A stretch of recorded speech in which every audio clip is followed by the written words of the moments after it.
Nintendo's E3 Direct. Going into this, we knew that it was going to heavily emphasize on the new Super Smash Bros. Game. And that's what they ended with. They ended with Smash. And a large part of me almost wants to talk about the presentation in reverse and just get the Smash stuff out of the way, because I don't want that to overshadow all the really good stuff that they also showed before that. But in the interest of fairness to the way I did it for everyone else, I am going to go through it in order. So starting off, before anything else, no one's even on the screen or talking at you. They just go straight into an all new trailer, and it's a bunch of robots flying around in a very stylized looking city, very red, very Japanese style, basically kind of mech looking suits, very Gundam. They had guns, energy weapons, fighting back and forth, and then towards the end, a very, very large robot shows up, and it has two mech suits kind of fly down in front of it, and they both went and attacked. So kind of not super over the top, super fast paced, but certainly it wasn't like an Armored Core. It was like it was closer to a Gundam, I guess. That'll make sense to someone, I'm sure. But it was that kind of over the top, not quite over the top, I'm sorry, just action style kind of mech gameplay. I don't think what they showed was actual gameplay. It seemed to be all trailer stuff. I could be incorrect in that, but I don't think any of it was actual gameplay.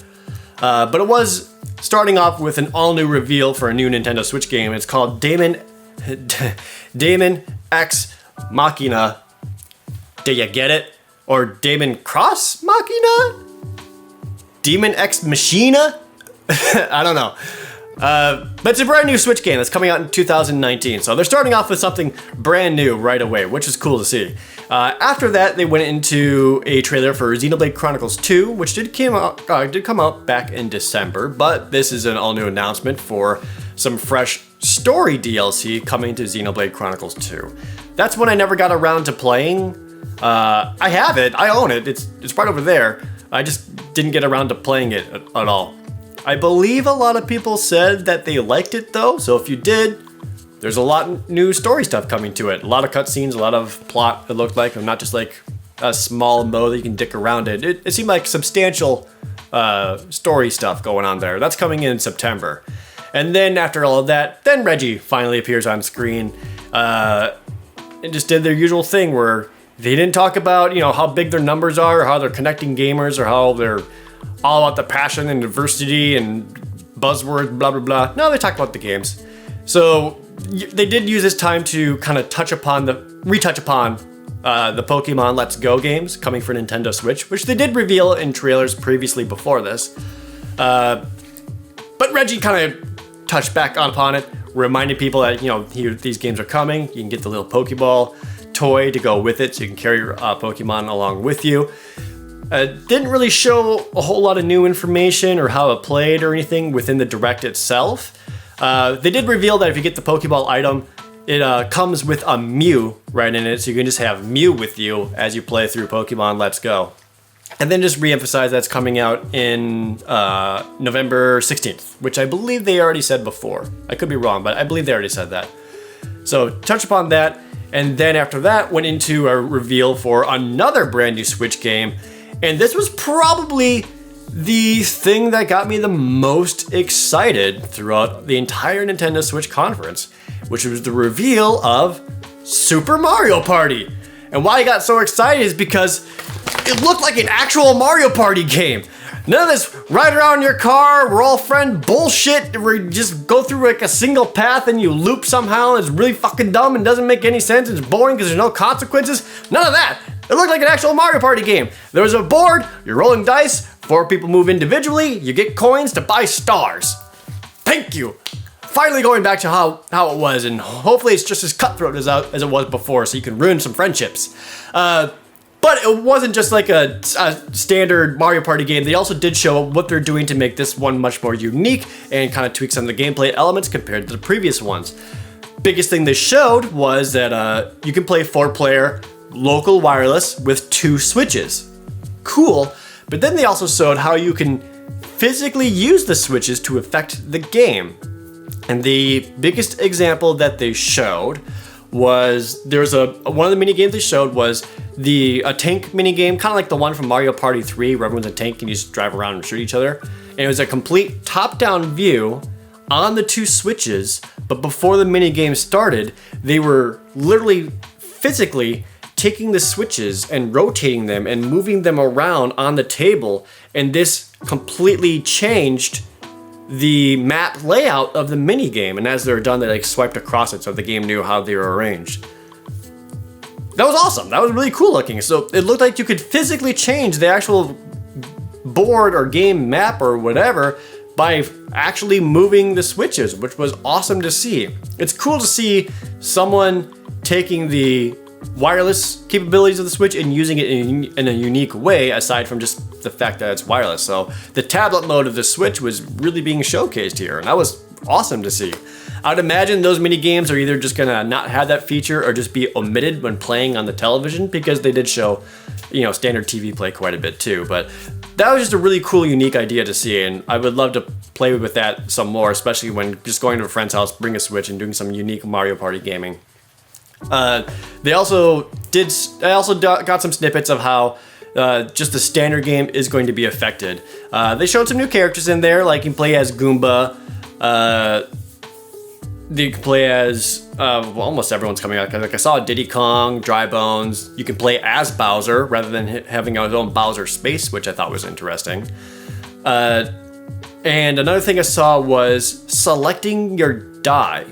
Like before you roll, instead of just having like the standard 1 through 10, you can like choose your dice, which will have like different numbers on there. So you kind of choose your own risk reward thing, or maybe it's an item you get. I don't know. The example I saw was it showed Mario having a Mario dice, which had the numbers 1, 2, 3, 3, 3, 5 on it. So a 6-sided dice, but had a lot of 3s, so you average a 3. But then maybe you can get other dice that's like 0, 0, 1, 4 or something like that. So you have a 25% chance to go 4 spaces, but a high chance to go nowhere. And in the context of the trailer, they showed Mario rolling a 0 just before a boo space. Neat. I also saw stuff on the HUD that showed how many spaces you had left to travel to get to the star location. It showed people landing on blue spaces, on red spaces, on green spaces. So those are back. Thank you. Anyway, Super Mario Party legitimately got me excited because I enjoy Mario Party games a lot, and that looks super fun. That one's coming out October 5th. Cool. After that, they then revealed the Fire Emblem game for the Nintendo Switch. Now, they said the Fire Emblem game was in the works, and this is the first time that they showed it. I don't know if it was the actual title at all, because it's hard to tell based on the logo, but I think it's called Fire Emblem 3 Houses? Or they're just advertising the fact that there are 3 houses or 3 factions in the game that you play as. I don't know. That was a little harder to tell because the logo was so boring. Everything, all the graphic design these days for logos are just like plain white letters rather than having any kind of font or anything to them. That's basically what they did there. Whatever. Certainly looked like Fire Emblem. It's that classic isometric view with like the strategy battles, moving around, having showing the cutscenes of characters talking, be able to talk to you in between. They gave an example of a conversation where they're talking and she's like, hey, what do you think I should work on, my sword skill or my axe skill? And they're like, you should work on your axe skill, so that improves. In the actual battles, and again, these are all speculation at this point of recording, one of the things I saw is when 2 units went to attack and the camera zoomed in to show them fighting, they kind of gave a little bit of set dressing because it wasn't just the 2 units fighting. They also showed a bunch of generic soldiers kind of around them also engaging. So they made it seem more like a war or actual like battle going on instead of just, a few individual characters having at it. But those soldiers in the background they showed were more than just set dressing because they showed them taking formations, and those soldiers had different weapons to them. Sometimes there were a bunch of mages, sometimes there were a bunch of archers, sometimes there were a bunch of sword guys. What that means within the game, I don't know yet as of this recording. I'm sure they'll show off soon or during the Treehouse presentation all E3. But it looked cool, especially the fact that you could just switch into different formations before you attacked. So maybe it's a thing like in addition to the weapon wheel, the way you have your soldiers set up also matters. I don't know. But they showed that off. I believe it's coming out next year. I know it's not this year for sure, but they did showcase the new Fire Emblem. So cool. Fortnite has been long rumored for the Switch, and it was confirmed today, and you can get it today, right now. It's already available. So Fortnite is now available on the Nintendo Switch to free to play. It's cross-compatible with everything except except PS4. For whatever reason, Sony is still blocking that functionality, but Switch users can play with PC and Xbox One users, and that's super cool. Then they went into a small handful of a few indie titles that they wanted to showcase, including another new one that they announced, which is Overcooked 2, a sequel to Overcooked. This is actually a really fun multiplayer, local multiplayer indie game, and they hadn't said anything about Overcooked 2 anywhere else, so I'm not sure if it's a Switch exclusive. I would imagine not, but it was revealed by Nintendo first, so another new reveal for them. Overcooked 2 showed how you could actually take ingredients and like toss it to each other instead of having to always physically move it yourself, and that things can happen that will actually change the shape of the kitchen or cause new obstacles and things to appear. But Overcooked 2, that's actually a really fun multiplayer game, and a second one is actually pretty sweet. They also then went into the fact that the game Killer Queen is coming to Nintendo Switch. And this is a unique one because they call it Killer Queen Black, I believe. So Killer Queen is a arcade game that was developed by a few dudes, what was that, 4 or 5 years ago? But it's been arcade only. And it is a 6-player arcade game? I think it was 6 from what I remember. Where it's like a large map, and how do you describe that? You play as a bunch of bees, first off, which is amazing and terrifying. But it's more or less, I guess, a pseudo capture the flag thing where you just play as different bees and you try to steal the other bees and stuff to get back to your beehive. But the big thing is like the way it's designed, and the way the game works is that it could only work in arcade. It would not be able to work in any other context. And I guess they found the way to make it work on Switch with how zoomed out it is and how many players can actually play on it. But yeah, the fact that an actual console port of this Killer Queen arcade game is really cool, because the arcade game was always super fun. I always played it whenever I saw it somewhere and had the chance to. So very cool that the Switch is getting a version. I should say that's likely a timed exclusive though, because I believe they said within the conference that you can play it first on Nintendo Switch. So I think it actually might be a timed exclusive. They also showed Hollow Knight for the Nintendo Switch, which we already knew about and has been out for other consoles, but that one is also now available today for Nintendo Switch. After that, they did a reminder that Octopath Traveler, the big RPG from Square for Nintendo Switch, is still coming out July 13th, but there's going to be a new demo for it on June 14th, at the end of this week. They already had one demo already, so this is going to be a new one. I hope showcasing some of the other characters, but from what I played of Octopath Traveler, I'm excited for it. I want to play it for sure. Then they went to a huge sizzle reel and actually showed off a lot of stuff there. A lot of stuff that they probably could have and maybe should have committed more time to. But just all things announced for Switch are coming to Switch. I tried to write down as many as I could, or ones I didn't know about or were noteworthy. Like to start off with Starlink, which we knew about from the Ubisoft press conference with Star Fox coming to it. Minecraft for Switch, Arena of Valor, a MOBA for Switch, Dragon Ball Fighter Z coming to Switch. I'm actually legitimately surprised by that one. They showed Just Dance, the Captain Toad port, whatever the heck Ninjala is. That was a new one. Didn't really know anything about that. Ark Survival, whatever, that game coming to Switch. Paladins, the MOBA coming to Switch. Wasteland 2 getting a Switch version. I think that was like the one that I actually thought was the coolest. Mentioned Monster Hunter Generations Ultimate coming out on August 28th, my birthday. Showed Mega Man 11 coming to Switch, The Earl Ends With You, Crash Bandicoot. There's a lot of stuff, so like just a crap ton of stuff. All this is also coming for Switch, which was a good sizzle reel, but again, I feel like there are a few things in there that they probably could have spent a little more time on, or gave a little more breathing room to help emphasize the fact that this is coming and going to be available on their platform. So all of that alone was very, very strong. Like there wasn't a lull at any point or anything I thought was very weak. So it was very, very solid up to this point. And from here on out, this was when it became all Smash Brothers, which, again, I understand. Smash Brothers is a huge property, and people want to know about it. And big question was, for Smash Brothers on Switch, is it a port or is it an all-new game? The answer, both? It's called Super Smash Brothers Ultimate, and is it's like a definitive edition, I guess, of Smash for Wii U, plus more. So it uses the same assets as Smash Bros. Wii U, so the graphic style is going to be the same, the character models look very the same.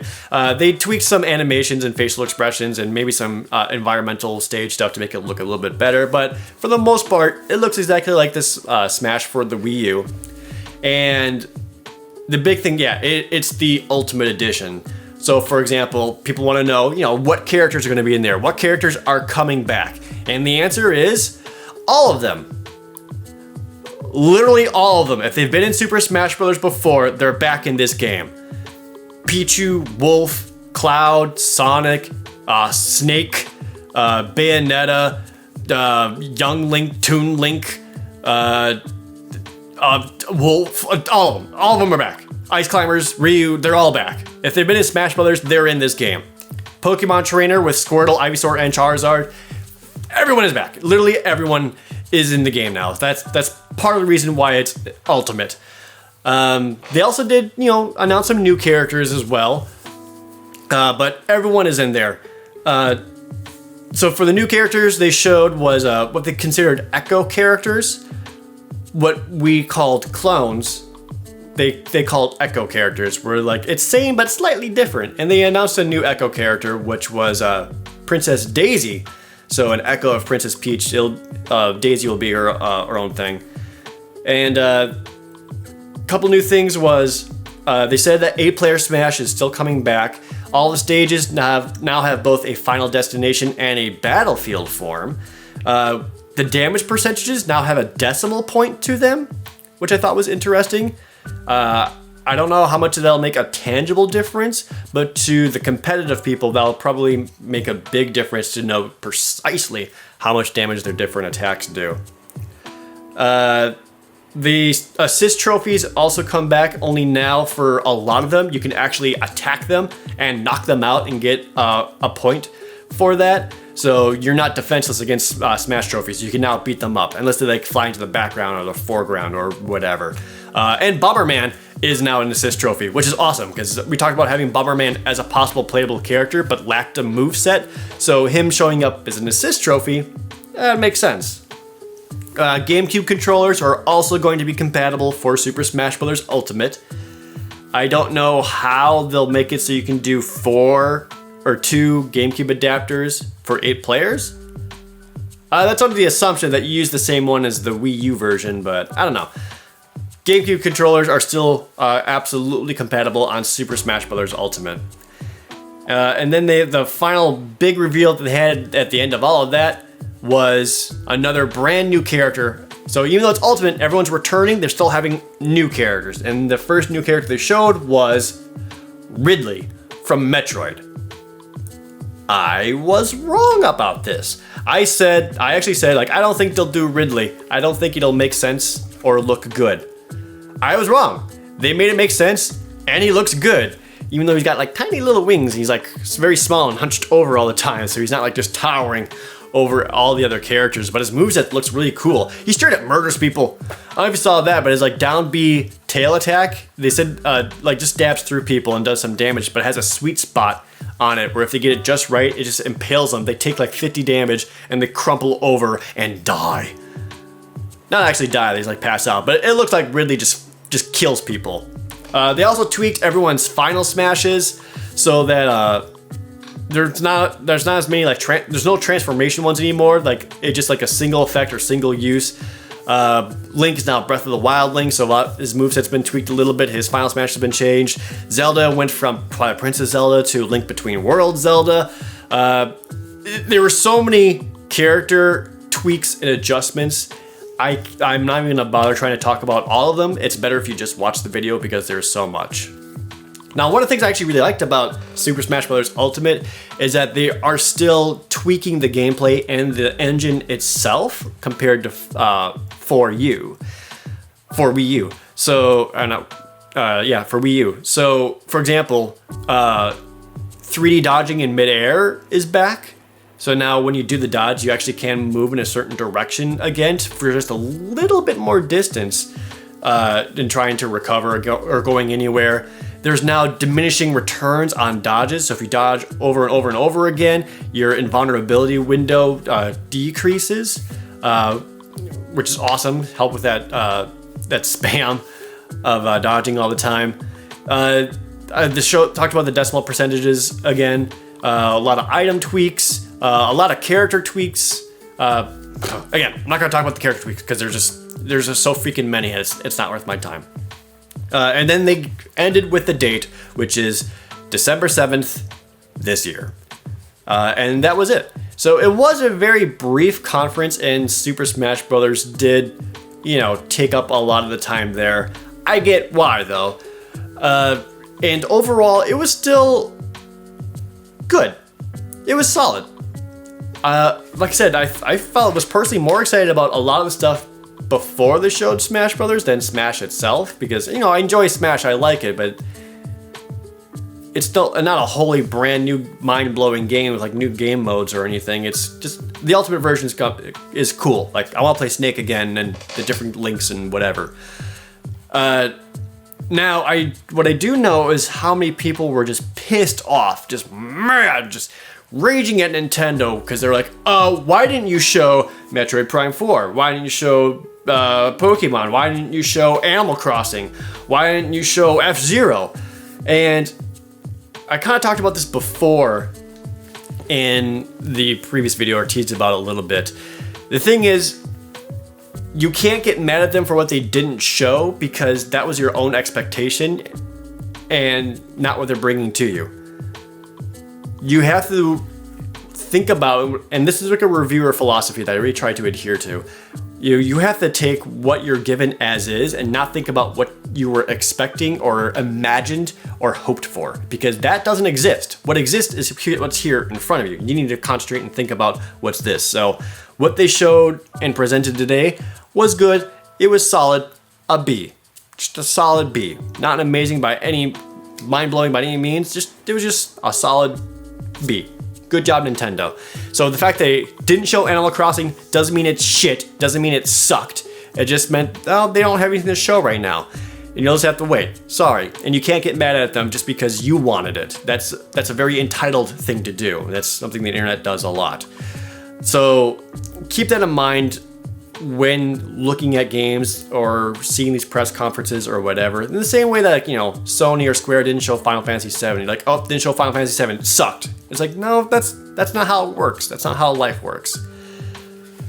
So because they didn't show all the other games, it's a good problem that Nintendo has. They have so many franchises and so many IPs that are just so beloved and so amazing. It's impossible for them to be working on all of them at all the times and show all of them all the time. So, sometimes they won't have a new F-Zero, or they won't have another custom Robo or whatever. So just keep that in mind. So overall, Nintendo was still solid. That said, I don't think they were my favorite press conference. I think my favorite / best one still goes to Microsoft, just because of the variety they had and the time they spent showcasing things. Like, Nintendo's was just the most solid in terms of like crisp, clean, moving on, showing a lot of good stuff. But I do think I liked Microsoft's the best, which I don't know if I've ever said before. That's different. That may not make sense within the grading scale that I gave everyone, but I do think I liked Microsoft the most just because they had the most variety there and showcasing different things. And that's E3 in general for this year. It's a lot of I felt like a lot of stuff they were kind of following up on from last year, rather than having a lot of brand new mind-blowing stuff like when a new console generation kind of starts kicking on or whatever. And admittedly, I am someone that's hard to impress. But overall, Nintendo was still good. So, that said, be sure to check out the other press conference videos. Like I said, Microsoft's I actually thought was good. You can check out that one.